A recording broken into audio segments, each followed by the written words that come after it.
Bienvenidos a Dimensión 593.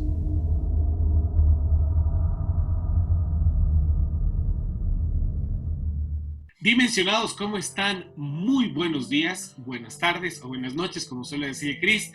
Bienvenidos una vez más a su programa Dimensión 593, donde los multiversos confluyen. Es para nosotros, como repito constantemente, un gusto estar con ustedes en este día y siempre deseando que ustedes y sus familias se encuentren sanos y bien. En esta ocasión vamos a tener un tema que literalmente investigarlo me voló la cabeza. Como decía Chris, ahorita fuera de cámaras, desde el lado psicológico, queremos hablar con abogados. Realmente fue un tema muy, muy interesante. Pero antes de comenzar, aunque ya, de hecho, ustedes ya lo saben, permítanme saludarlo antes de que diga que como en el anterior video me demoré medio video en saludarlo. Esta vez lo voy a hacer. No, ya. Dejemos de... Parezco esos profesores que dicen, no, ya voy a darle la chance de hablar y sigues hablando. Chris, ¿cómo vas? Muy buenas tardes. Buenas tardes, buenos días, buenas noches. ¿Cómo están, dimensionados? ¿Cómo han pasado? Quique, ¿cómo estás? Bien, gracias. Todo aquí pasando. Ya saben, los días siguen transcurriendo en esta cosa eterna, pero ahí vamos. Pero ahí vamos, ¿qué se le puede hacer? Y sí, esta noche la verdad tenemos un tema que, primero que todo, a muchos dimensionados que nos han contactado por redes sociales, en Instagram sobre todo, nos han dicho que les gustan mucho estos temas de esta miniserie que tenemos nosotros de asesinos seriales. Les gusta mucho hablar de este tipo de temas, de ver los perfiles de cada uno desde varios puntos de vista, desde el punto de vista criminalístico como tal, psicológico, y bueno, y hasta de cierto morbo, porque no nos vamos a mentir, este tipo de videos y demás causan mucho morbo que puede ser en buen sentido para saber más de estos casos. Pero hoy tenemos un tema bastante interesante. Bueno, esta noche vamos a hablar de un personaje que tenemos aquí atrás mío, para las personas que nos están viendo en YouTube, para las personas que nos están escuchando, sea por Apple Podcast o por Spotify o Anchor. Lo pueden investigar, lo pueden googlear. Él es Gregorio Cárdenas Hernández, más conocido como Goyo Cárdenas. Un asesino serial mexicano, y bueno, es el primer asesino serial mexicano de tiempos modernos. Y bueno, vamos a hablar un poquito más de él y vamos a contar todo lo que hizo este pequeño angelito. Este personaje.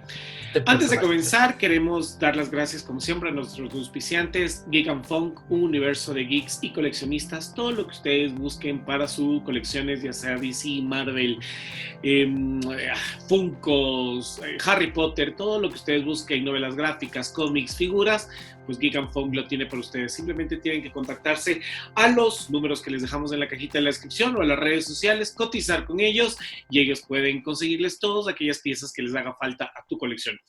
También queremos agradecer a The Vape Shop, la mejor tienda de vapers del Ecuador. Si eres mayor de edad, si eres parte de la cultura vapor o quieres empezar a ser parte de la cultura vapor, pues simplemente comunícate con ellos y ellos te podrán asesorar sobre cuáles son los mejores vapers, qué esencias tienen con y sin nicotina, cuáles accesorios tienen, qué repuestos si es que tu vapor ya no funciona correctamente, pues simplemente tienes que comunicarte de igual forma a sus datos que están en la cajita de la descripción y podrán asesorarte de la mejor manera. Luego de agradecer a nuestros auspiciantes, queremos agradecer infinitamente este programa. Vamos a decirlo como lo decían en la televisión o en la radio antiguamente. Este programa llega a ustedes gracias a Marilyn de Antoni. Marilyn es una dimensionada a la cual apreciamos muchísimo, le mandamos un fuerte saludo y un fuerte abrazo hasta México. Ella se ha comunicado con nosotros y nos comentó que tenía uno que otro caso que a ella le parecía bastante interesante. Además, Marilyn es una criminalista y nos decía, tengo algunos casos que me encantaría compartir con ustedes, y este es el primer caso que ella nos envió a investigar. Y realmente, Marilyn, gracias por este detalle, gracias por compartir estas cosas con nosotros. Esperamos que compartas muchos otros casos más, y aquí está la investigación y esperamos realmente estar a la altura de tus expectativas. Así que gracias a Marilyn y le mandamos un fuerte abrazo, dimensionados. Siempre les recordamos, escríbanos, déjenos sus likes, compartan con nosotros sus historias paranormales. Si quieren, como en este caso, que investiguemos sobre algún asesino serial en particular, leyenda o algo, pues nosotros estamos aquí para y por ustedes. Estamos con deuda con el video de los, ¿cómo era? De las casas embrujadas, segunda parte en Quito. Sí. Tenemos el pedido del video de las leyendas de nuestra ciudad. Tenemos un pedido de las conspiraciones más paranoicas de los gobiernos alrededor del mundo, que es un tema que hemos estado investigando muchísimo. Es más, como ven, Dimensionados tenemos todo en la agenda de las cosas que ustedes nos han pedido, así que sigan compartiendo con nosotros esa información. Y bueno, comencemos este episodio comentando que esto fue uno de los casos más sonados de la prensa roja en los años 40. Según lo que yo creo, y capaz van a lloverme insultos por decir lo que voy a decir, pero creo que estamos hablando del primer asesino influencer de la historia. Porque no solamente lo volvieron mediático, esta persona, aparte de volverse mediático, literalmente influyó en muchas personas a su alrededor, influyó culturalmente, influyó en descubrimientos psicológicos y hasta influyó en los mismos presos que compartieron con él su temporada en uno de las prisiones más oscuras que tiene la ciudad y el país, mejor dicho, de México. Hablamos, como ya decía Cristian hace un momento, del veracruzano Gregorio Cárdenas Hernández. Nuestra madrina no es de Veracruz. Claro, es de Veracruz. Madrina, un saludo. Sí. Que te mandamos un fuerte abrazo. Y esta persona es paisano, es un veracruzano de nombre Gregorio Cárdenas Hernández. Mejor conocido, como decía Cristian hace un momento, como Goyo Cárdenas, o aunque ustedes no lo crean, le decían de apodo Goyito. Entonces estamos hablando de Goyito, el estrangulador de Tacuba o el carnicero de Tacuba, como algunos medios le dieron a conocer. Goyito nació en 1915. Creció acompañado de algunos conflictos con su madre. Se dice que tenía una relación compleja con su madre. Ahí por ahí, luego algunos psicólogos trataron de dar uno que otro perfil de cuál era la relación que tenía él y su madre. Lo cierto es que a muy temprana edad, al niño Goyito le diagnostican una enfermedad cerebral conocida como encefalitis. Además de esto, detectaron que el niño no controlaba esfínteres, o como en una de las fichas alcancé a leer que me pareció impresionante, decía literal, defecaba y orinaba por doquier. Qué bueno que ahora podemos decir, no controlaba esfínteres. Situación que le llevó a Goyo a ser muy introvertido en sus primeros años de vida. Simplemente él se había convertido por estos problemas en un hazmerreír en la zona donde él creció.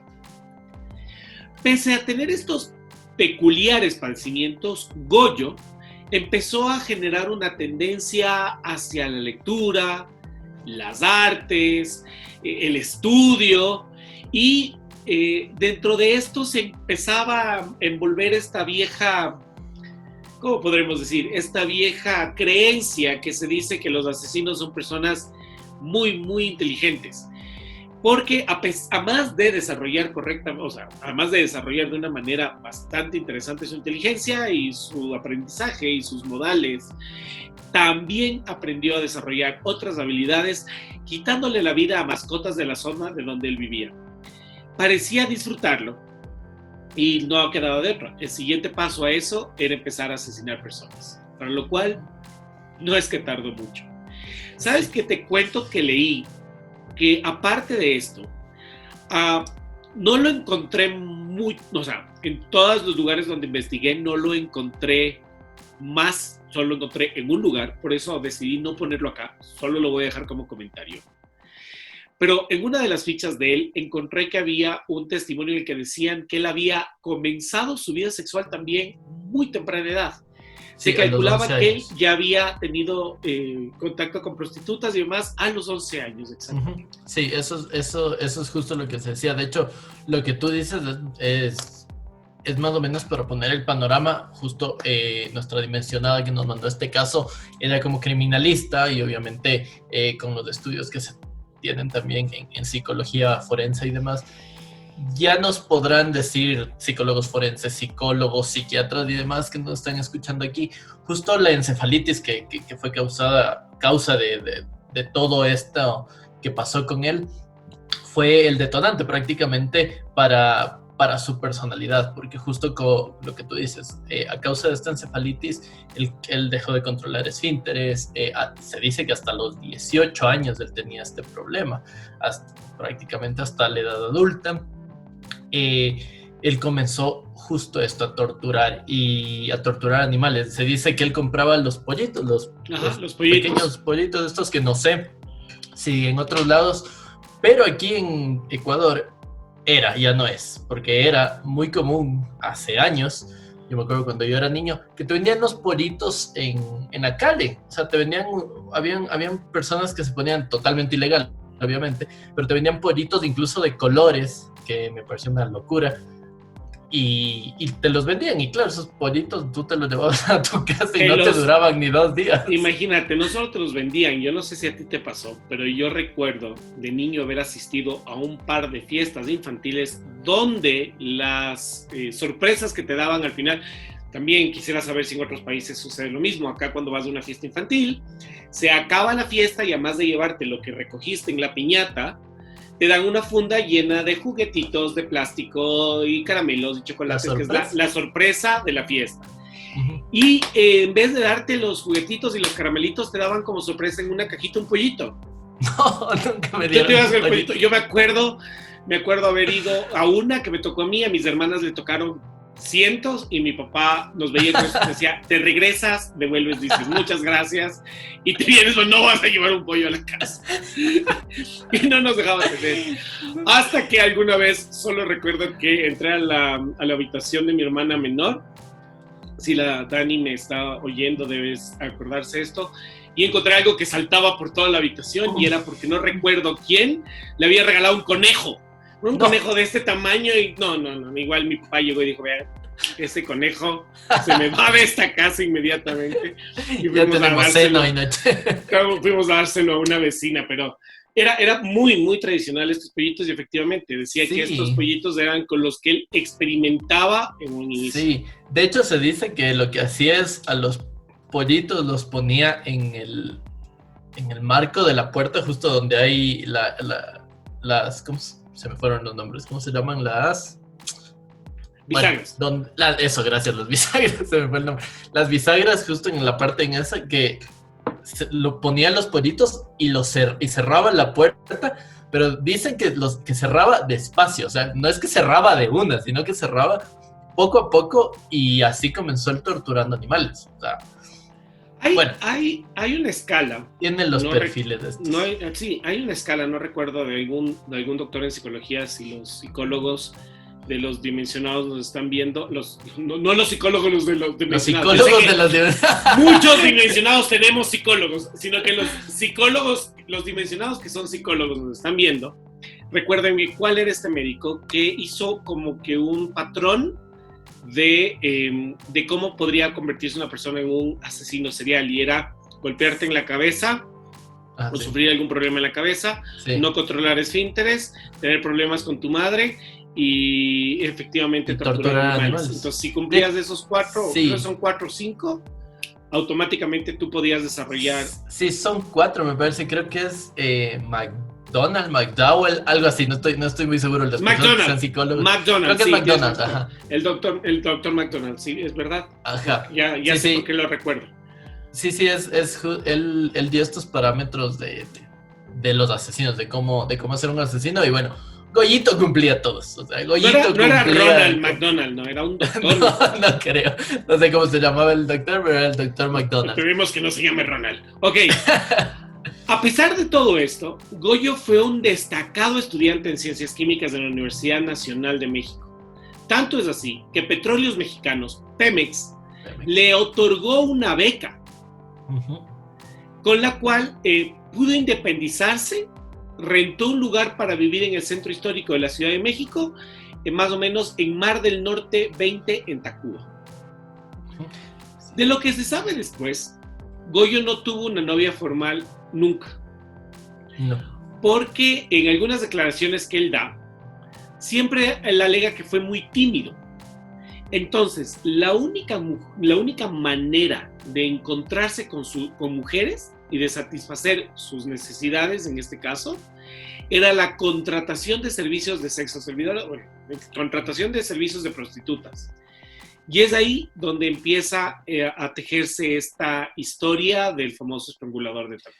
Sí, de hecho, bueno, los estudios psicológicos también dicen que, a ver, lo que estábamos comentando anteriormente, la madre de Goyo era muy sobreprotectora con él, tenían una relación un poco enfermiza, creo que no cortaron el cordón umbilical y se sentían muy allegados. Sin embargo, se dice que ella era demasiado controladora con él y incluso él se ganó una beca para ir a estudiar en el extranjero, porque efectivamente el coeficiente intelectual de Goyo era muy alto.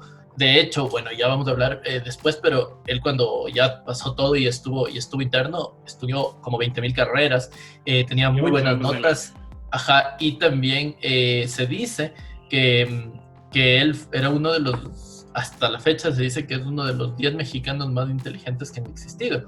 Y de hecho, por estas razones también se le concedió el indulto de él, pero efectivamente él tenía un alto coeficiente intelectual, un alumno destacado, y él tenía esta relación con su madre un poco enfermiza hasta que él decidió salir de la casa de su madre. Pero esta beca que le ofrecieron para ir al extranjero, él la rechazó, diciendo que él no quería dejar a su madre solo. Y él acepta la beca esta que le da Pemex para ir a estudiar, porque obviamente estaba dentro de México y podía estar ahí tranquilamente con él. Ajá. Efectivamente, el modus operandi ya de Goyo era recoger prostitutas, llevarlas a su casa en Tacuba, por eso el nombre, estrangularlas con una soga o con un cordón y después enterrarlas en su jardín. Sinceramente, cuando leí esto, me vino a la mente una de los tramas novelescos más impactantes de nuestra generación. CSI Miami. Tal cual, matar el asesino. Las gafas. Vamos las a gafas. hablar, pero todo esto ocurre en 1942. O sea, estamos hablando de mucho tiempo. No, como en media guerra mundial también. Eso te iba a decir, como estábamos hablando el otro día, justamente de la Segunda Guerra Mundial. Por ahí acababa de haber una revolución en México. México estaba golpeado económicamente. Sí. Era un movimiento político y eso también trae mucho para lo que luego viene a pasar con Goya. Sí, un día entre agosto y septiembre de 1942, Cárdenas solicita los servicios de una joven de 16 años de edad dedicada a la prostitución en la zona de la colonia Tacuba. Así, esta la lleva a su casa, ¿verdad? Y luego de tener relaciones sexuales con María de los Ángeles González, apodada Berta, no me preguntes cómo le ponen Berta a alguien que se llama María de los Ángeles, la estrangula. Sí. Él en algún momento, ya cuando estuvo detenido, aseguró que ella se burló de él porque mientras habían estado teniendo relaciones, él se defecó. Entonces, claro, hay que entender que él no controlaba su interés, posiblemente la excitación o algo produjo un problema ahí, ella se burló y él inmediatamente la asesinó. Sí, él la asesinó justo. Y fue la primera, fue el 15 de agosto de 1940. De hecho, fueron bastante seguidos los crímenes. Sí, no tiene mucha diferencia. Una vez de hecho, son por días. Una vez consumado el homicidio de Berta, Goyo le entierra en su jardín trasero que tenía en el departamento que rentaba. Y así es como comienza una serie de homicidios de jóvenes prostitutas menores de edad que empiezan a desaparecer en Tacuba. Ajá, efectivamente. Y creo, Kike, que justo lo que tú decías antes, el problema de la Segunda Guerra Mundial, que obviamente afectó a todo el mundo, pero esta revolución en México, todos los problemas económicos que tenían en México, yo creo que eran el detonante para entender por qué habían menores de edad prostituyéndose en México en esta época. Bueno, no creo que solo haya pasado en México, creo que pasaría en muchos países, si no en todos, pero la primera chica que él asesina era Berta, entre comillas, que tenía 16 años. Cuando sale a la luz estas fechorías que empieza a cometer el estrangulador de Tacuba, encuentran otro cuerpo de una joven prostituta, en cambio esta de 14 años de edad, cuyo cadáver estaba en el jardín de esta misma casa. Fue identificada por las autoridades como Raquel González, a quien después de prácticamente violar, Cárdenas asesina de la misma forma en la que la hizo con Berta. Le ató un cordón al cuello y la estranguló para posteriormente enterrar el cuerpo en el mismo jardín. Una vez, esta parte me pareció muy interesante. Según las pesquisas que realizó la policía, muchas personas le habían visto platicando a Goyo junto a Raquel y por lo tanto daban por hecho que ese era el cuerpo que habían hallado. ¿Y por qué digo daban por hecho? Porque una vez notificada a la familia de la joven González y que les decían a esta familia de Raquel que había sido asesinada por Goyo, la hermana de esta no soportó la noticia y falleció de un infarto al miocardio. Sí. Luego de un tiempo, aproximadamente unas par de semanas, una joven de 14 años de edad se presenta en una comandancia de policía y se identifica como Raquel González. Según algunos historiadores y reporteros de la época, esta aseguró a la agente del Ministerio Público que sí es cierto que ella había tenido una conversación con Goyo, pero que éste la desairó. Y de repente apareció una persona de la que no se sabía la identidad, pero se presumía que había sido un empresario o un político, contrata los servicios de esta chica y se fueron de viaje a un pueblo que se llama Tequisquipan, en el estado de Querétaro. Ella regresa de este viaje y se topa con la noticia de que le dicen que ella había sido asesinada. Entonces ahí es cuando va y dice, perdón, yo soy Raquel González. Claro, lamentamos la pérdida de la hermana, porque la hermana del dolor muere, pero hasta el día de hoy es un misterio quién es el segundo cuerpo que encontró la policía. Sí, no se sabe. Se llegó a creer que era de una prostituta conocida como Erendira, pero jamás nadie reclamó el cuerpo o denunció una desaparición. Así que tenemos la segunda víctima, sabemos un poco la edad, se supone la edad por la contextura y tanta cosa, pero no se sabe definitivamente quién fue la persona que falleció. Aquí llega al tercer cuerpo, que es el encontrado, ya vuelvo y repito, todo esto lo saben en el momento en que llegan al departamento y empiezan a sacar los cuerpos del patio. Y fue identificado con el nombre de Rosa Reyes Quirós, que era otra prostituta, quien según el propio Goyo, una vez contratado sus servicios y habiendo llegado con él al departamento, esta se negó a sostener relaciones sexuales con él. Por lo tanto, él se molestó, ató un cordón al cuello y la estranguló. Hasta aquí son las tres víctimas que son prostitutas a las cuales él asesina de la misma manera. Pero toda la historia cambia. El momento en que un día en la Universidad de México, ella estaba por graduarse y conoce a una chica que al contrario recién había ingresado a la universidad. El nombre de esta muchacha era Graciela Arias y era una chica de bachillerato de ciencias químicas que era cortejada por Goyo, quien ya tenía 21 años de edad en ese caso. El 2 de septiembre, él se ofrece llevarla a su casa, la sube en su auto, creo que le invita a tomar un helado o alguna cosa. Y cuando la lleva de vuelta a su casa, le declara su amor y trata de besarla. La chica al ver esto lo rechaza, lo abofetea y él, en medio de la ira, arranca una de las manijas del auto y la golpea en la cabeza hasta matarla. La misma morada final de ella fue la morada de las otras chicas. La llevó a su departamento y la enterró en su patio. El día 7 de septiembre, Goyo aparece en la casa de su madre y le pide que lo interne inmediatamente a un hospital psiquiátrico. Y al día siguiente, confiesa. ¿Por qué hace esto? En muchos casos yo leía de algunas personas que decían, no, lo que pasa es que quizás ya se repitió y se dio cuenta que él tenía un problema y tal. Pero si te pones a fijarse, si te fijas quién era, mejor dicho, Graciela, te das cuenta que ella pertenecía a un estatus social ya un poco más alto y su padre era un reconocido abogado penalista que tenía el nombre de Manuel Arias Córdoba, quien tenía una excelente relación con mandos policíacos y con agentes del Ministerio Público.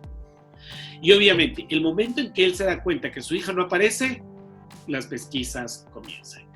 Y para mí es ahí cuando Goyo, como hemos relatado, no es ningún tonto, puede tener no puede ser inteligentemente social, pero tiene una inteligencia bastante interesante.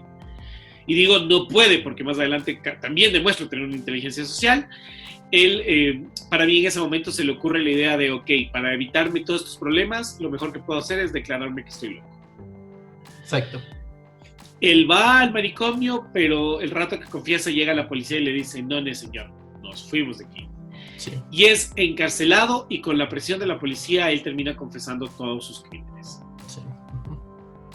Sí, es un caso bastante interesante, no solo por la forma de matar, que tampoco se necesitaba mucha preparación. Eran chicas que ejercían la carrera de prostitución, él las llevaba a su casa y las estrangulaba.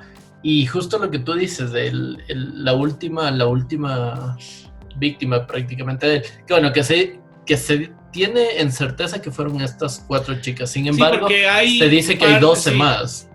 Hay o bueno, 12 completas, algo así. De chicas, hay un par de crímenes que ya luego que él está preso, quieren decir que fue él. Exacto. Que él dice que no, y hay otras que se supone que él tuvo algo que ver en algún momento, pero de las que él confiesa son efectivamente estos 4 crímenes. Exacto. Y es más, al comienzo no los confiesa. Al comienzo, cuando él le dicen que él mató a alguien, él es una persona delgada. En las fotos pueden ver, tiene una contextura delgada y pequeña. Y hay una frase en la que les dice a los policías, con estas manos tan pequeñas y con una contextura tan delgada, no tengo ni siquiera bíceps, ni tengo músculos como para ejercer fuerza sobre nadie. Sí. Y aún así, él lo había hecho.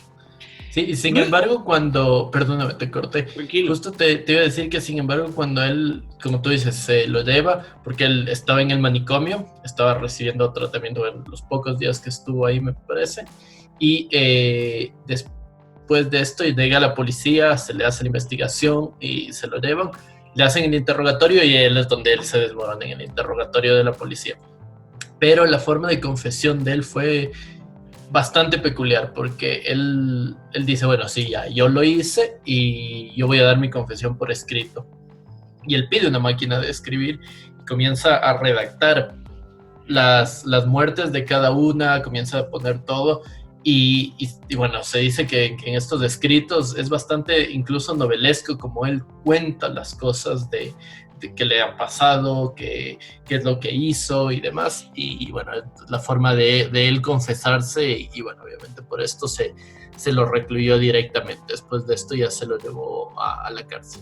Efectivamente, luego de este confesionario con la policía llega hacia el departamento y encuentran los cuerpos de esta chica que había desaparecido y las 3 jóvenes prostitutas. Sí. El propio Goyo, en la confesión, dijo que una vez asesinadas, no las enterraba directamente en su jardín. No era que las asesinaba y las iba y las enterraba. Exacto. Sino que en varias ocasiones practicó la necrofilia. Para los dimensionados que no sepan lo que es necrofilia es el tener relaciones sexuales con un cadáver. ¿Sí? Ahí iba a decir un chiste muy malo de qué fría que estás hoy día, pero no lo voy a decir. Pero es tener exactamente, perdón, mi cabeza que puede ocurrirse esas cosas en los peores momentos.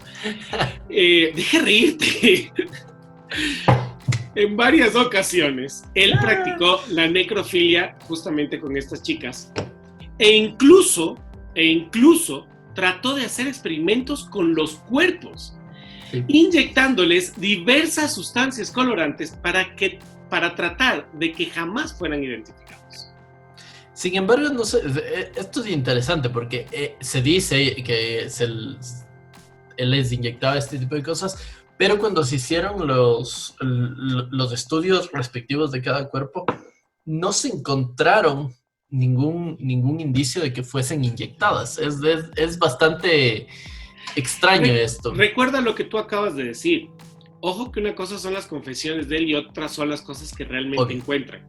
Y las confesiones de él, en esto que él redacta en sus diarios, entre comillas, lo vuelve súper novelesco el asunto. Exacto, él lo vuelve súper dramático. Sí, efectivamente, esto de que él inyectaba químicos porque él era un químico y trataba de desfigurarlas y demás. Y dice la policía, no, eso nunca se encontró realmente, no era algo así lo que encontramos en los cuerpos, pero estaba en sus diarios. Algo que llama mucho la atención es que entre todas estas confesiones, Goyo en algún momento menciona, simplemente lo menciona, que antes de comenzar todos los crímenes, él estuvo casado. Sí.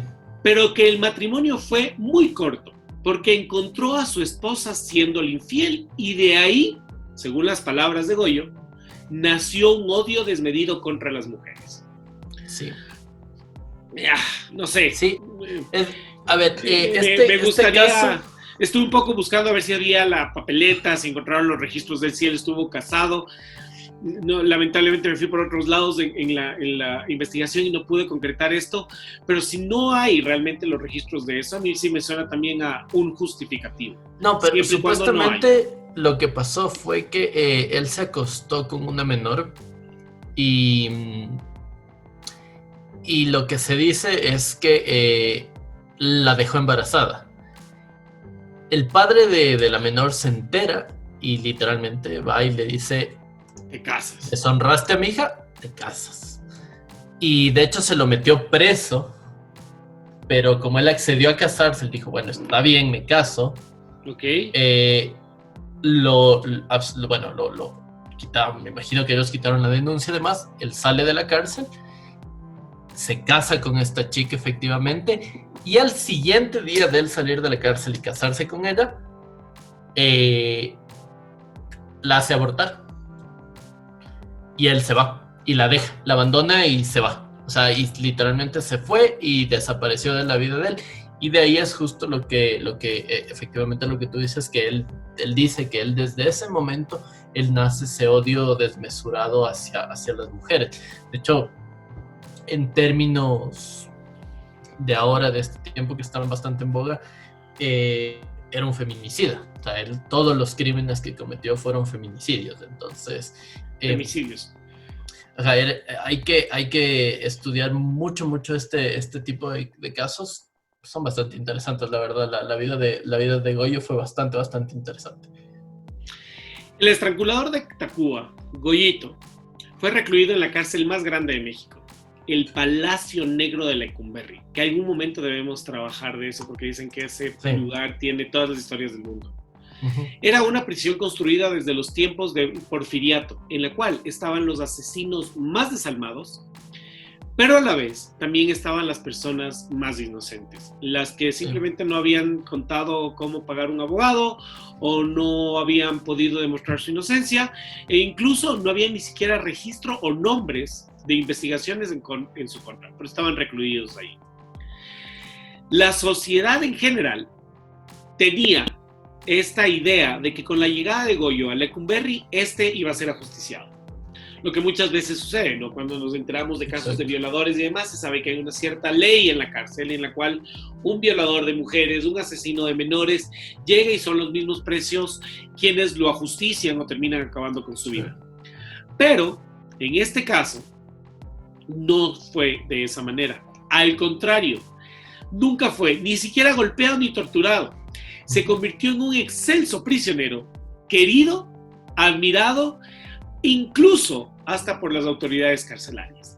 Sí. Tanto es así que una vez que él termina su condena y sale de la cárcel libre, o sea, bueno, ni siquiera la termina, porque él un poquito antes de que termine ya le habían le dieron el indulto.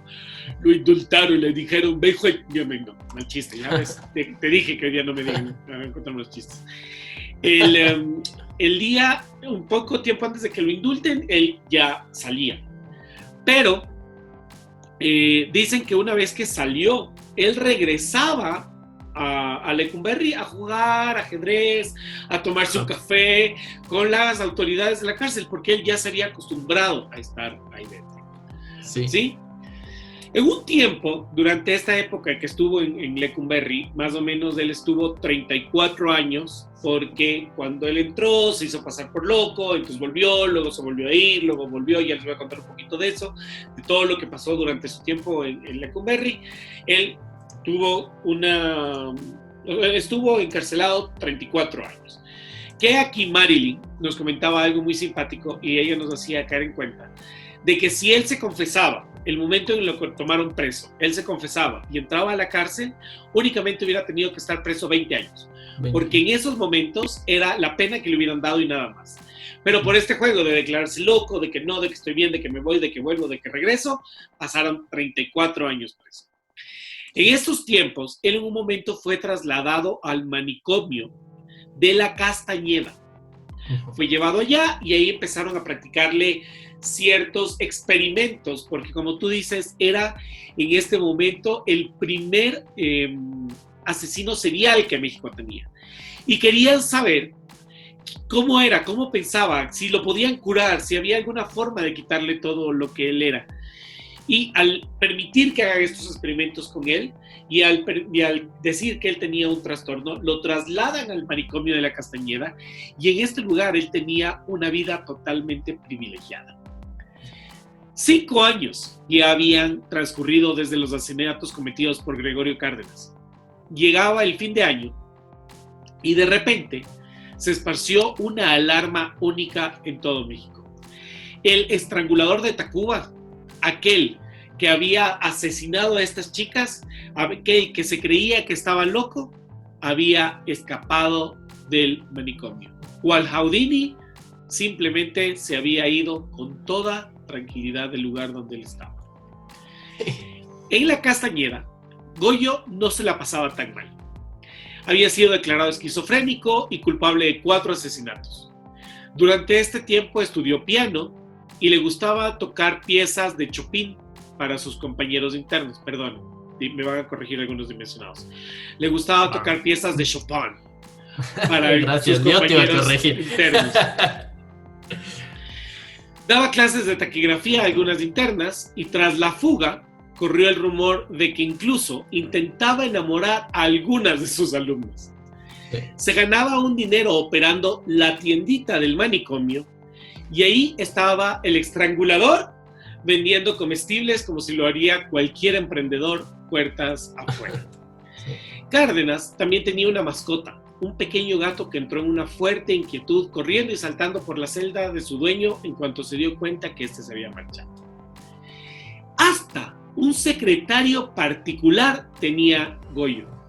Se llamaba Carlos Burgos Montalvo. Y aquella misma noche de Navidad, elegida por Goyo para salir del manicomio, también se escapó con otros 3 pacientes del lugar. Ya que Cárdenas se hubiera fugado, era motivo de escándalo. Pero cuando se supo que eran muchos más los, entre comillas, locos que habían abandonado la Castañeda, con una habilidad que causaba escalofríos, los ciudadanos empezaron a indignarse. Estos supuestos locos, con una habilidad que hacía dudar seriamente de su insana mental, habían logrado armar una eficaz mini conspiración para escapar. Goyo no tuvo sino que romper el marco con alambre que protegía una ventana, saltar la barda de 2 metros que rodeaba el edificio del pabellón de agitados y reos, donde se encontraba su celda, caminar por la avenida principal del manicomio, y se especuló que se subió a un camión de carga que conducía a un chofer involucrado en el proyecto de fuga. Así, sin ruido, con toda calma, sin apresurarse, Goyito se había escapado del manicomio. Inevitablemente, la prensa bombardeó todas las preguntas a los directivos, ¿no? ¿Cómo es posible la desfachatez? ¿Qué fue lo que pasó con los doctores? Hasta que el director de la Castañeda, el doctor Leopoldo Salazar Viniegra, decidió tomar el toro por los cuernos y dijo, sí, Goyo se escapó. Pero ese no es el problema de fondo. El problema de fondo es la falta de la vigilancia en el centro de salud. Solo cuando el estrangulador se escapó, el director de la Castañeda reveló que las autoridades se habían negado a proporcionarle un par de vigilantes. Como el escándalo crecía, los reporteros averiguaron que el responsable era nada más ni nada menos que el jefe de la Policía Judicial del Distrito Federal, don Eduardo Zayas, quien pensaba que era un completo dispendio destinar a 2 de sus hombres a vigilar a Goyo. La única explicación a esta fuga era la existencia de un acuerdo o incluso de un soborno que le abriera las puertas de la Castañeda. De otra forma, no se entendía que ni los 4 veladores del manicomio, ni la media docena de vigilantes de diversos pabellones, incluyendo al de la puerta principal, no se percataran de la fuga. Antonio Jiménez, encargado del pabellón de agitados y reos, declaró que la noche de Navidad tocó como parte de su rutina de vigilancia a la puerta de la celda de Cárdenas. No obtuvo respuesta. Volvió a llamar y nadie le respondió. Entonces resolvió abrir la celda para encontrarse con la ventana rota y que Goyo se había esfumado. En la Castañeda, y gracias a un comportamiento aparentemente equilibrado, Goyo gozaba de algunos pequeños privilegios. Podía caminar como si fuera un paseante por las diversas avenidas del manicomio, tenía papel, pluma y tinta, estaba dedicado a escribir sus memorias.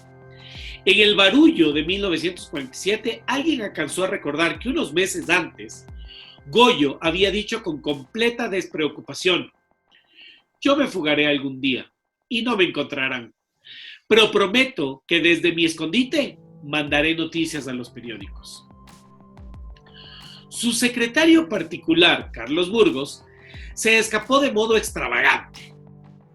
Pidió permiso para ir a la sala del cine del manicomio y, aprovechando la función, escapó. Tuvo la puntada de ir a visitar a doña Vicenta Hernández, madre Goyo, y aún le pidió prestado 3 pesos para completar su pasaje para Poza Rica, Veracruz. La madre de Goyito no le dio dinero y le preguntó por él. Burgos respondió que estaba bien y no dijo nada acerca del plan de fuga. Cuando la pobre mujer se enteró del escape de Goyo, declaró públicamente que colaboraría con la policía para que se reaprendiera a su hijo. Temía que si Goyo seguía libre, tarde o temprano alguien lo reconocería y podría lincharlo. Que además, vamos a ver más adelante, que sí hay alguien que lo reconoce, ¿no? Pero no lo linchan, al contrario. Ya van a ver por qué yo digo que es el primer asesino influencer de la historia. 10 agentes del servicio secreto fueron asignados a la búsqueda y captura de Goyo.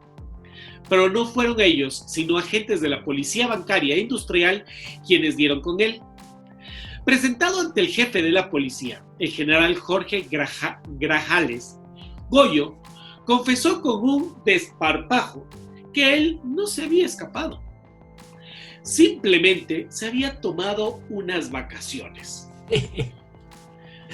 movido por un impulso imprevisto y que realmente no podía explicar. Dijo que le dio algo a lo que él llamaba embolia y que era más bien un estado de inconsciencia, que en esas condiciones rompió el alambre de la ventana y saltó la barda. Comenzó a revelar un mundo insólito, el de las fugas del manicomio. Los que se iban para siempre salían a escondidas por la puerta principal. Los que se iban de vacaciones abandonaban la Castañeda por una barda que iba al río. Asombrados sus escuchas, Goyo contó que a esa barda la llamaban los internos la barda de las vacaciones, porque quien salía por ahí siempre regresaba. O sea, el man empezó a contar una historia de conitos. Una vez fuera, Goyo caminó hacia una estación de ferrocarril, tomó un boleto para Veracruz y de ahí se fue a Tierra Blanca y luego a Ixtepec. Es aquí donde un hombre lo reconoce. Pero antes de denunciarlo a la policía, querer lincharlo o cualquier cosa que se hubiera supuesto, le pidió que se tomen una foto. Sí. A lo que Goyo, como cualquier buen influencer de la época, le cobró 25 pesos por dejarse fotografiar. Si alguna vez nos ven dimensionados en la calle, créanos, si nos piden una fotografía, no tengan les vamos $10. Tengan $10. Tengan $10 a la mano. Los dimensionados no les van a cobrar por una fotografía, pero se sabe que algunos influencers lo hacen. Entonces, él le cobró 25 pesos por dejarse fotografiar. Entre tanto, uno de los que ya habían escapado con él decidió regresarse a la Castañeda. Interrogado, contó la ruta que había seguido Cárdenas y así lo encontraron en un lugar cercano a Ixtepec. Es un lugar llamado Punta Paloma y lo encontraron haciendo de maestro. Sí. Nada más ni nada menos. El violador y asesino de mujeres menores de edad estaba enseñando en este lugar llamado Punta Paloma. Al ver a la policía, Goyo echó a correr. «Párate o te matamos», le gritaron. Él obedeció y, amarrado, el estrangulador de Tacuba fue subido a un avión comercial y lo regresaron a la Ciudad de México, donde por fin, después del escándalo, se empezó a analizar seriamente el traslado de Goyo a la penitenciaría de Lecumberri. Antes de salir libre, en 1973, Goyo se dedicó al estudio y obtuvo un diploma por un curso en Derecho Penal, cuya formación fue a través de correspondencia. Ya sé que algunos que nos estarán escuchando nos dirán, ¿qué es correspondencia? Antes, lo que ustedes conocen como mails se hacían en papel. Y en vez de haber clases online, habían clases por correspondencia. Dicho documento le valía las veces de practicante y con eso ella podía tramitar amparos y revisiones de casos. Sí.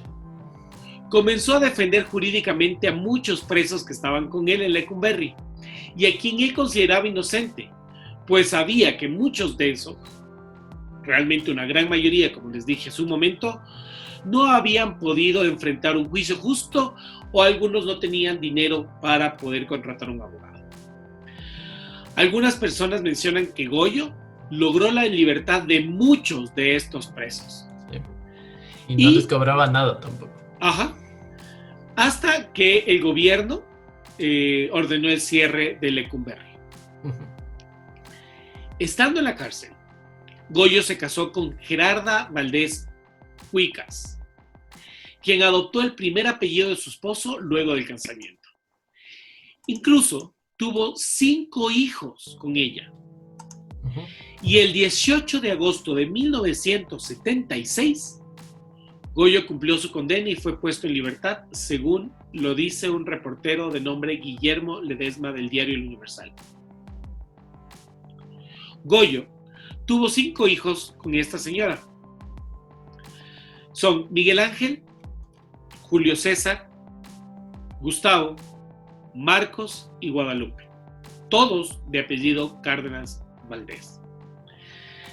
En una visita a la casa de la familia Cárdenas Valdés, este reportero Guillermo Ledesma, quien les nombré hace un momento, relató que Goyo se había dedicado también a la pintura en su paso con Lecumberri y cuyos cuadros estaban colgados en las paredes de la sala de esta casa.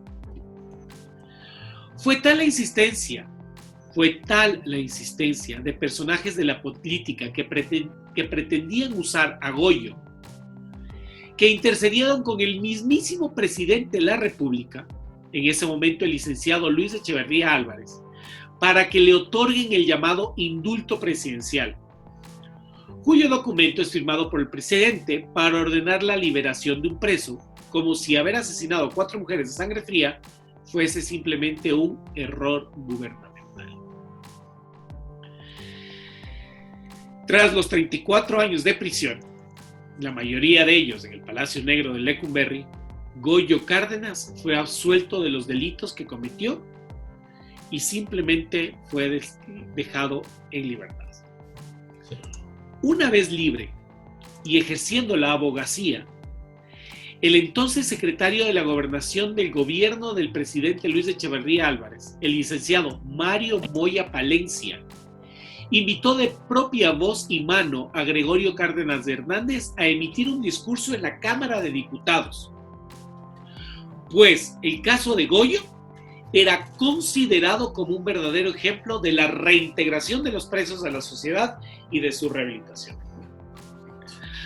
A la llegada a la Cámara de Diputados dijo delante de los legisladores: Lecumberri no debe desaparecer porque es un edificio histórico y puede quedar como ejemplo de tiempos pretéritos de la Ciudad de México. Este ha sido uno de los momentos más emotivos de mi vida y ello me obliga a velar por aquellos que se encuentran en prisión. Por eso trataré de ser abogado para defender especialmente a los presos que tienen pocos recursos económicos. Lo que creo que sí puede cambiar son los campos deportivos de esa cárcel preventiva. Ahí se debería construir un parque infantil para muchos niños de la zona.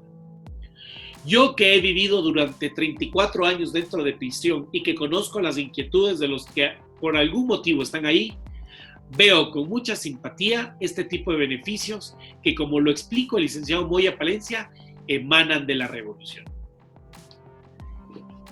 Él se preocupaba por los niños. Sí. Sí, y la estaba verdad... a punto de... ¿Cómo es? Y quería defender a quienes eran más... Por aquí estaba, más susceptibles. Sí. Él. Sí, bueno, ese caso es bastante interesante en esa parte, justo por lo que tú dices. Él sale de prácticamente de cumplir su condena, se le da el indulto y él entra a estudiar formalmente ya Derecho en la UNAM, en la Universidad Nacional Autónoma de México.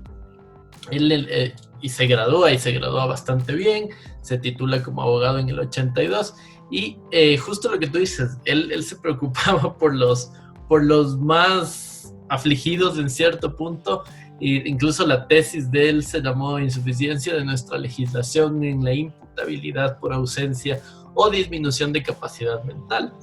Entonces, justo lo que tú dices, este personaje se transformó literalmente, dejó su pasado en su pasado y mejoró y se reintegró en la sociedad. Puede ser uno de estos casos. Igual, si es que los dimensionados que nos están escuchando, Guillermo Pérez Verduzco, si es que no estoy mal, él es un periodista mexicano y él hizo una entrevista a Goyo que está incluso colgada aquí en YouTube, lo pueden ver.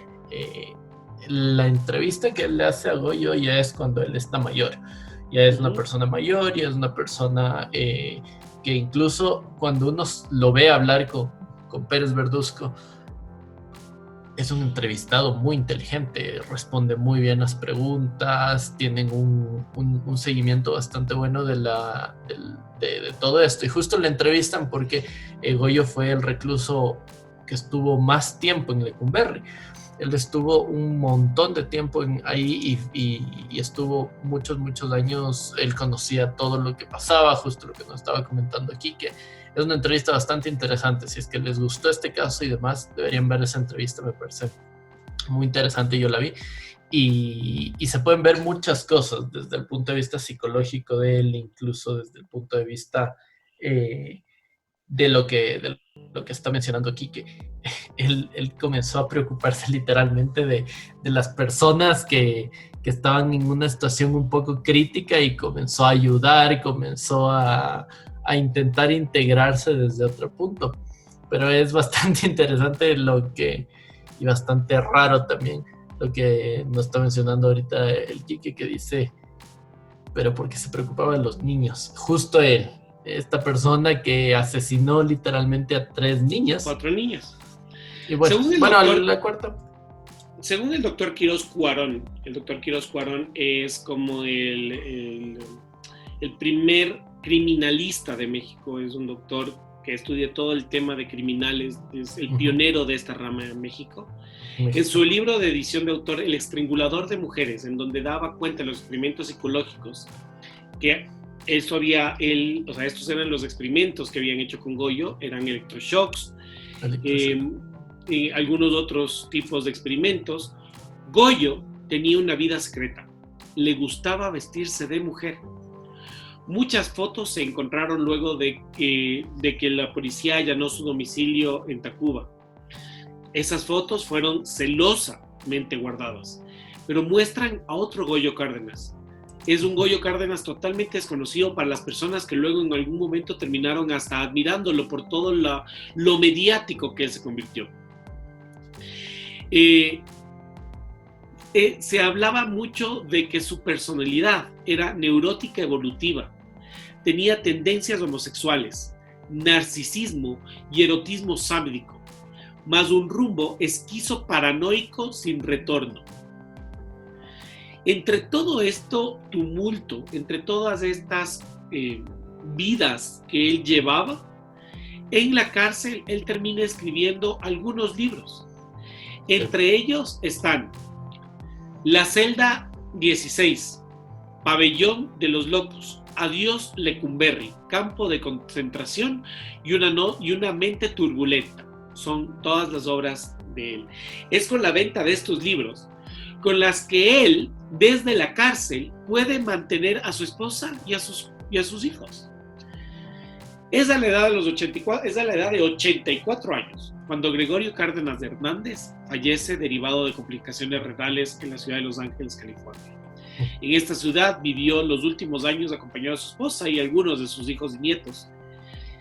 Y cuando todos se despidieron de él, consideraban a su padre como un hombre ejemplar y un excelente amigo. Y así termina la vida de Goyo Cárdenas. ¿Pagó realmente su pena? O sea, ¿realmente él estuvo en algún momento consciente de por qué estaba internado donde estaba? ¿O él creó una realidad totalmente alterna en su mente? Una realidad en la cual a él le permitieron tomarse vacaciones y hacer de profesor, tocar el piano, enseñar taquigrafía, relacionarse con otras personas. Si comenzamos y hacemos un recuento de lo que habíamos hablado en un momento, y esta es literalmente mi forma de pensar, y ustedes dimensionados ya me podrán decir, Quique, no cuadra o sí cuadra lo que tú estás diciendo. Él en algún punto fue un niño y un adolescente buleado, poniéndolo en términos actuales. Lo molestaban, se le burlaban por el tema de no control de esfínteres, tenía una relación muy tóxica con su madre, vivía bajo esa presión y era extremadamente tímido, no tenía relaciones, acudía únicamente a prostitutas. Una prostituta ya se le había reído por defecarse mientras tenía relaciones, entonces era todo un conflicto. Y de repente pasa a estar en un lugar controlado, donde hay gente que le presta atención, que quieras o no habla contigo. Tú destacas no por tus problemas, porque posiblemente a tu alrededor había gente con mayores problemas, sino que destacas por tu inteligencia, por ser tú. Tienes ciertas particularidades, te dan ciertas libertades. Al ser educado tienes otro trato, manejas una tiendita, en la cárcel estudias, juegas ajedrez con los policías y los directivos de la cárcel. Entonces, no sé qué tanto podemos decir de que en verdad él fue un ejemplo de rehabilitación, porque si todas las personas que estuviesen dentro de los manicomios o dentro de las cárceles fueran tratados de la misma manera, podríamos decir, claro, imagínate, a él se lo trató igualito que a cualquiera y mira lo que pasó, pero él no era tratado de la misma forma. Sí, es bastante contradictorio muchas cosas, justo lo que tú dices. Él destacó mucho, se pasó literalmente de ser un asesino a ser una celebridad, literalmente.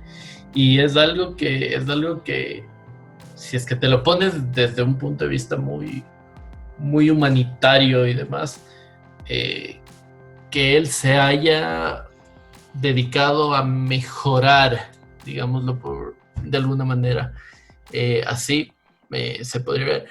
Justo, y te lo digo porque mira, en medio de toda esta pandemia y todo lo que está pasando, no sé si tuviste que salió en estos días en en las noticias, yo lo leí en la CNN, que un chico, un hombre que había violado a una niña, salió de la cárcel, lo sacaron de la cárcel por esta cuestión de la pandemia y de todo esto en Estados Unidos, y él salió enseguida que salió de la cárcel, él fue y la mató a la víctima. Entonces, se pueden ver este tipo de casos. Esta persona, Goyo, no estoy dando un punto de vista ni personal ni nada por el estilo, pero solo estoy poniendo los hechos, lo que pasó. Él sale de la cárcel y él se dedica literalmente a tomar la carrera de Derecho, la acaba, la estudia y comienza a ejercerla en cierto modo, pero nunca recayó en ninguna de estas cosas, de lo que se sabe, ¿no? Nunca hubo un asesinato más ni nada por el estilo, y de hecho él creo que vivió su vida bastante normal hasta que falleció. Entonces, ¿qué tanto sí en verdad fue un caso de reinserción social? ¿Quién sabe? Habrían que hacerse estudios psicológicos y psiquiátricos del perfil de Goyo, y ver si en verdad fue una persona que sabía, porque él sabía exactamente lo que estaba haciendo. Él no era bueno, no sé, estoy hablando aquí sin memoria, pero él no era un perfil de estos típicos psicópatas pero recuerda que a él sí le detectan esquizofrenia. No, sí, pero lo que yo me voy es que, por ejemplo, en el perfil de la psicopatía y demás, y en la esquizofrenia así bastante fuerte, tú no te das cuenta qué es del bien y qué es del mal, no distingues. Pero Goyo él sabía lo que estaba haciendo. O sea, el mismo hecho de que tú hayas matado a estas 4 mujeres y a los días hayas ido a la casa de tu madre a decirle: necesito que me metas en un psiquiatra porque estoy mal, hice cosas malas y demás. Por mucho que sea tu estrategia para evadir a la policía, tú sabes exactamente que estás haciendo algo mal. Sí, entonces, en eso estoy completamente de acuerdo. A donde yo voy es que yo creo que no podemos tampoco hablar de un caso de éxito, de reinserción. No creo tampoco eso. Porque vuelvo y repito, es un caso particular. Exacto. Y los psicólogos, nuestros dimensionados, me podrán corregir. Yo sí creería que quizás él pudo generar esa idea de una doble personalidad. Es decir, en algún punto decidió bloquear o guardar al Goyo, que tenía esta capacidad de asesinar, y dejar sobresalir al Goyo bueno, entre comillas. Exacto. Porque date cuenta el rato que él se escapa del manicomio, esta idea de que él llega y dice que se fue de vacaciones, y es que si te vas por la puerta grande es los que no vuelven, si te vas por la ventana es el que ya regresa. O sea, él dio una declaración totalmente, vuelvo y repito, una declaración muy fuera de sentido. Entonces, quizás eso él le permitía resguardarse o guardarse en estos puntos fantasiosos, por así decirlo. Ajá. Y quizás él creó su fantasía para él mismo en algún momento. Sí, muy de acuerdo, justo. Y de hecho, lo que tú dijiste creo que fue clave, lo que dijiste. Fue un caso excepcional. Él fue un caso sui generis de todo. Porque, a ver, si es que hablamos de lo que, como tú estabas contando, que él cuando habló frente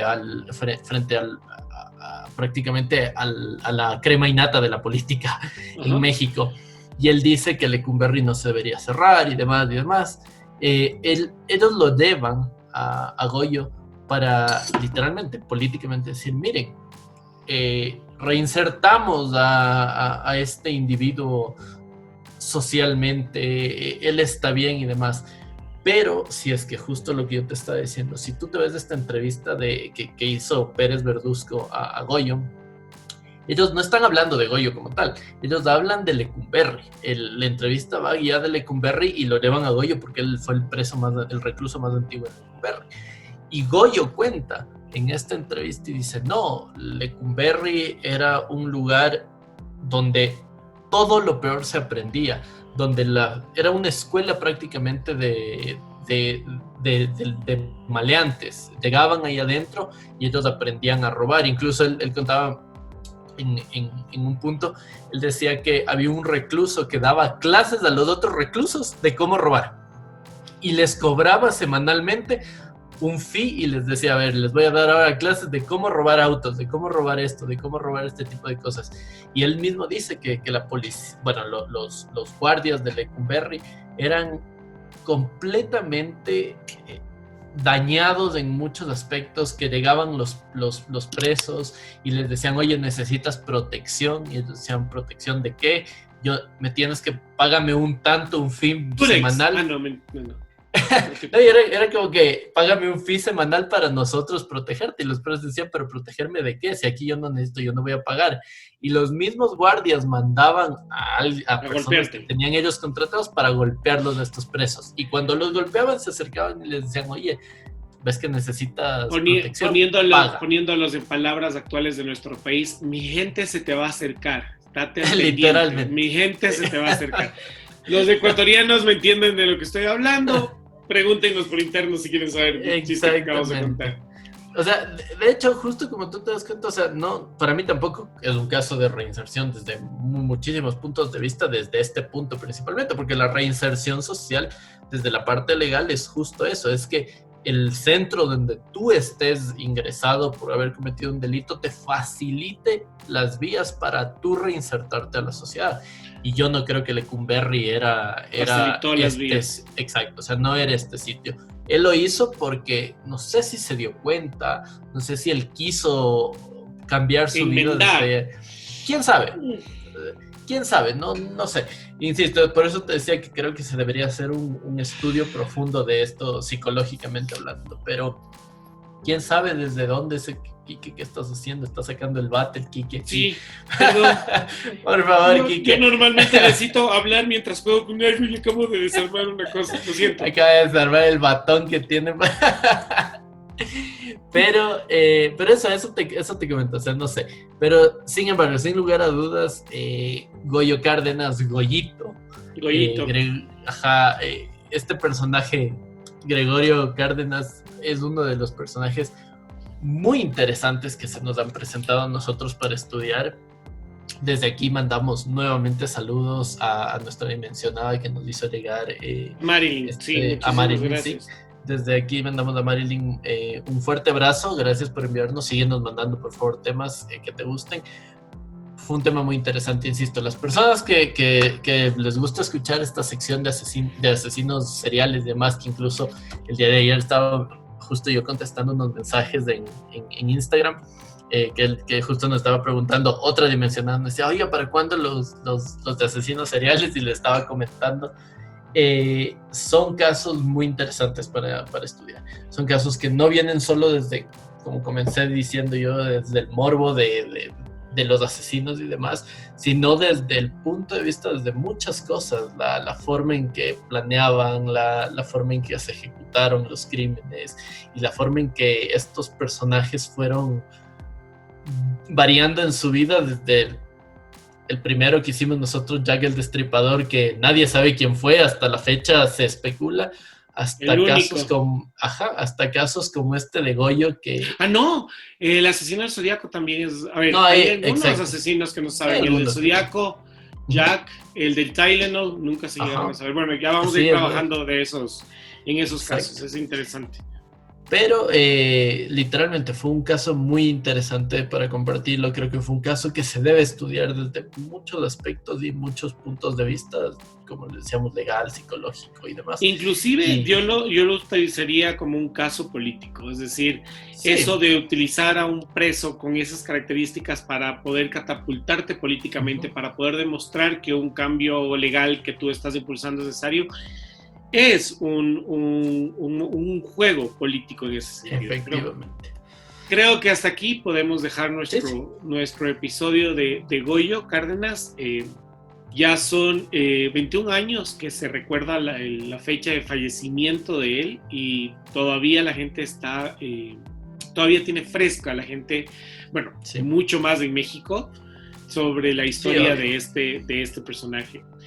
Gracias una vez más a Marilyn por habernos permitido, estoy buscando tu apellido, Marilyn, perdón, Marilyn D'Antoni. Gracias por habernos permitido conocer de esto. Saludos a nuestros amigos mexicanos, saludos a nuestros dimensionados mexicanos.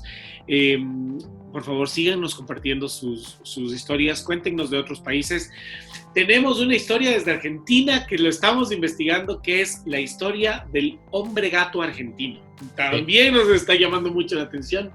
Ya está por salir ese episodio, así que síganos acompañando. Vienen invitados espectaculares.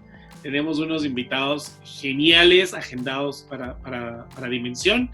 Entonces, no se pierdan, conéctense. Recuerden que todas las semanas estamos con ustedes 2 veces a la semana. Y para aquellos que nos dicen, ay, ¿para cuándo otro unboxing? Ay, ¿para cuándo otras cosas? Pues estamos preparando cosas extremadamente divertidas para todos ustedes. Sí. Así que, mis queridos dimensionados, como siempre, muchísimas gracias por haber estado con nosotros. Chris, muchas gracias por compartir este episodio. No, muchas gracias a ustedes. Ya saben, dimensionados, como siempre les digo, esto fue Dimensión 593, donde los multiversos confluyen. ¿Qué te pasó? ¿Qué te pasó? Me acabo de desconectar. ¿Dónde los multiversos confluyen? Me acaba de dar un lapsus brutus. Cris, ¿dónde te encontramos? Ya saben, me pueden encontrar en @CristianR3006, Cristian sin H en ningún lado. Igual, por favor, síguenos en @Dimensión593. En cualquiera de nuestras plataformas, estamos en todos lados. Pronto nos abriremos de más, ya les comentaremos de esto. ¿Y a ti, Quique? A mí, como siempre, me pueden encontrar en todas las redes sociales como Quique Duque. Ha sido todo un gusto estar con ustedes. Nos despedimos agradeciendo una vez más a nuestros auspiciantes, Geek & Funko, un universo para geeks y coleccionistas, donde podrán encontrar uno de estos días, me da ganas de decir Geek & Funko, un universo para geeks y funkos, pero no, es para geeks y coleccionistas, donde podrán encontrar absolutamente todo lo que ustedes quieren para sus colecciones, especialmente funkos. Traen unos funkos espectaculares. Recientemente trajeron unos Scooby-Doo de esta nueva película que lanzó Warner Brothers, y es estos Scooby, tú te sabes, ¿cómo se llaman cuando vienen con terciopelo? Los Flocked Edition. Los Flocked Edition. Espectaculares. Espectaculares realmente, así que comunícate con ellos podrán atenderte y asesorarte para las cosas que necesites para completar tu colección. Por otro lado, también agradecemos a The Vape Shop, la mejor tienda de vapers del Ecuador, donde podrás encontrar vapers, esencias con y sin nicotina, accesorios, repuestos, todo. Si eres parte de la cultura vaper, si quieres ser parte de la cultura vaper y tienes más de 18 años, comunícate con ellos para que ellos puedan asesorarte de la mejor manera. Ha sido todo un gusto, en verdad muy interesante el caso. Queremos saber sus comentarios, déjennos aquí todos sus comentarios, escríbanos, cuenten qué opinan, ¿están de acuerdo? ¿Hubo una buena reinserción? ¿No fue un engaño? No sé, cuéntenme todo lo que ustedes opinan sobre este caso, porque queremos dejar abierto el debate. Muchísimas gracias, cuídense, recuerden lo que les decimos siempre desde Dimensión, cuídense muchísimo, cuiden a los otros. Aquí vamos a ver la cara que pone el Chris. Quiero contarles entre todos ustedes que hoy día al fin se me fue el susto. Yo estuve toda la semana pasada con el riesgo de haber contraído esta enfermedad. Y hoy llegaron las pruebas de decir que todo es negativo, así que comparto esta felicidad con ustedes y estoy mucho más tranquilo.